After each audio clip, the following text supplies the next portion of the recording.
Welcome back. In this tutorial, we're going to cover Advanced Ortho number 9. So let's ask our three questions. Does it have symmetry? It does not. Now with that said, this base T section here does have symmetry. So we can make it symmetric just to make our life a little easier when we start this extrusion. How many chunks could we tear it into and how would we describe it? I would say we could tear it into two main chunks, this kind of chunk here, and then like I said, this T part here, it's got a hole in it. It's got a little triangular cut over on the side here. Which view best shows the shape? For the T, it would be front. For the rest of the features, mainly it would be the top. But let's go ahead and do this T anyways. So we're 3 1/4 by 1 1/4 inches.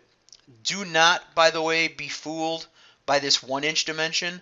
That 1 inch dimension is for this triangle. If you look here, it stops short. This plus this is, and then when you subtract that from the 3 1/4, it gives you 1 1/4. So this little boss down here is in the middle of the part.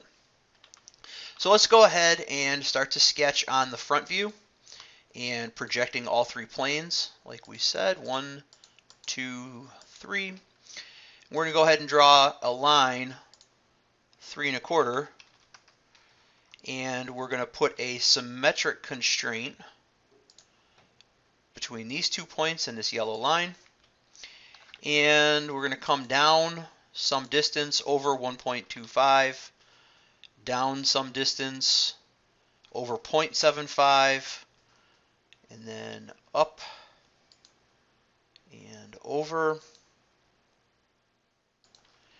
Now, if we try to drag this geometry, we see that we have that location there and this location here. So we need 2 height dimensions. So what we can see is here we've got 0.62 and then 0.19.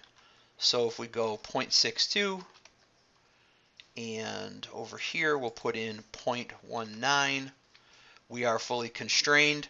Overall depth of our part here is 2.5 inches. So we'll go ahead and extrude our shape 2.5. Let's go ahead and do it symmetric just because. So that's our base. So the question we need to ask ourselves next as we start to wade through this part is, what do I do next? And the answer to that question should always be the next easiest thing. Well, let's identify what we have to do next, or what else we have left to do, I should say.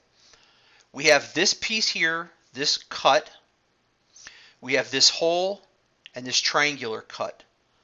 So I would say among everything we've got left to do, this hole here would probably be the easiest.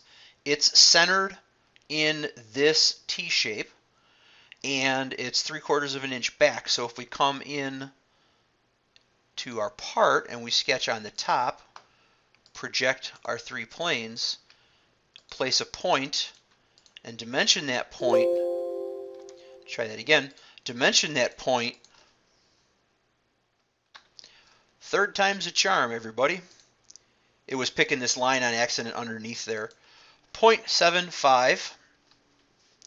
Now this is a counterbore hole. It's a 1/2 inch drill through with a 3/4 inch counterbore that's 0.38 deep.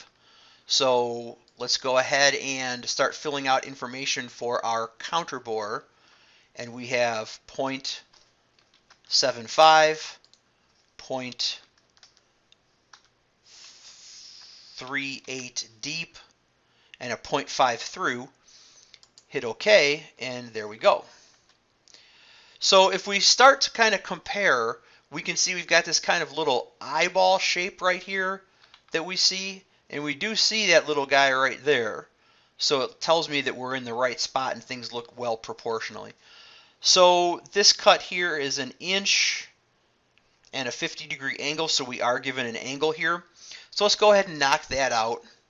And I'm going to put down a point on the front, and we'll dimension that as 1 inch, and then draw a line from the point 50 degrees to the side, back, and back.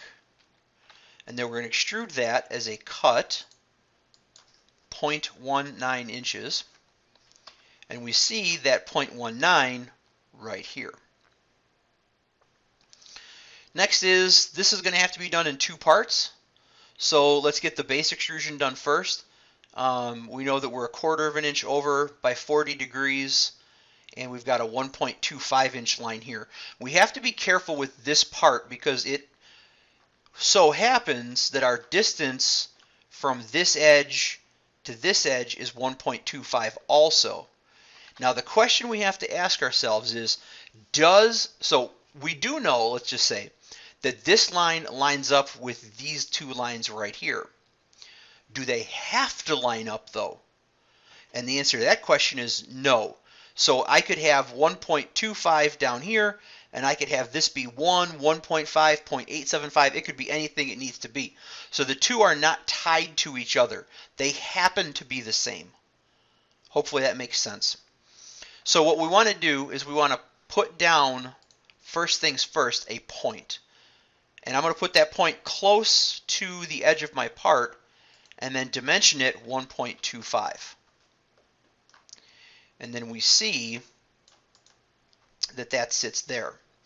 Now we know that we need another point over here that is 0.25. And now I can draw a line from here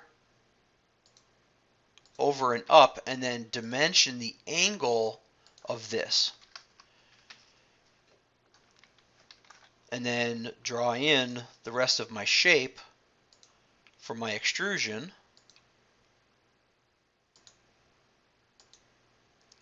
Like that. So now we are fully constrained. I only need those 3 dimensions. And we can now extrude that shape. Okay, let's back up a step here.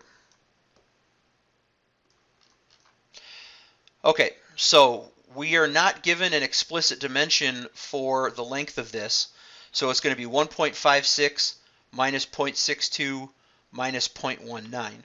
So if we extrude this, 1.56 minus 0.62 minus 0.19, that's our height.